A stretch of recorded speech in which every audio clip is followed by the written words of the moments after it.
CBI के हाथ लगा बड़ा सबूत।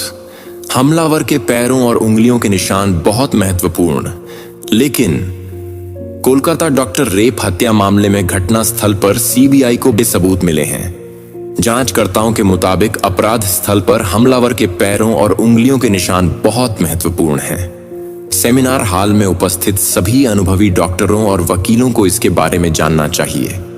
आखिर ऐसा कैसे हो सकता है?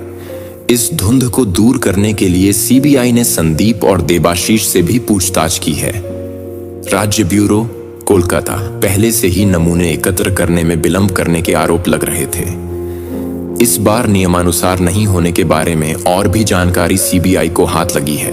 डॉक्टरों का कहना है कि आमतौर पर फोरेंसिक मेडिसिन विशेषज्ञ अलग अलग नमूने इकट्ठा करते हैं। वे चिकित्सक होते हैं और फोरेंसिक शोधकर्ता घटनास्थल से नमूने एकत्र करते हैं। वे डॉक्टर नहीं होते हैं, लेकिन विज्ञान की पढ़ाई किए होते हैं। शरीर से नमूने एकत्र करने वालों को भी विशेष मामलों में विशेष पारदर्शिता की आवश्यकता होती है। जैसे जहर खाने वाले केस में कुछ पहलू होते हैं। फिर दुष्कर्म और हत्या के मामलों में नमूने एकत्र करने के कुछ विशेष पहलू होते हैं। उन दो फोरेंसिक विशेषज्ञों के बारे विस्तृत जानकारी जुटाई है। दोनों से पहले लंबी पूछताछ भी की गई है। जांचकर्ताओं ने उन दोनों से यह जानने की कोशिश की है कि वे कब और किस अधिकारी के आदेश पर मौके पर गए थे। इसके अलावा सीबीआई ने बेलगछिया स्थित राज्य फोरेंसिक प्रयोगशाला के अधिकारियों को भी एक पत्र भेजा है। यहां तक कि केंद्रीय जांच एजेंसी के अधिकारी भी फोरेंसिक लैब के अधिकारियों से सीधे संपर्क में हैं। हालांकि राज्य फोरेंसिक प्रयोगशाला द्वारा अभी तक कोई रिपोर्ट सीबीआई को नहीं सौंपी गई है। एक केंद्रीय जांच एजेंसी के अधिकारियों का भी दावा है कि टालमटोल जारी है। सीबीआई के एक अधिकारी ने दावा किया है कि हाई कोर्ट में अगली सुनवाई में सबूतों के नष्ट होने और कोलकाता पुलिस के असहयोग के बारे में लिखित रूप से बताया जाएगा। 2. हाल ही में एक वीडियो सामने आया है। देखा गया कि आरजी कर के सेमिनार रूम में काफी भीड़ थी। हालांकि कोलकाता पुलिस के उपायुक्त ने दावा किया कि कमरे का केवल 11 फीट हिस्सा घेरा नहीं था जहां लोग वहां खड़े थे। 3.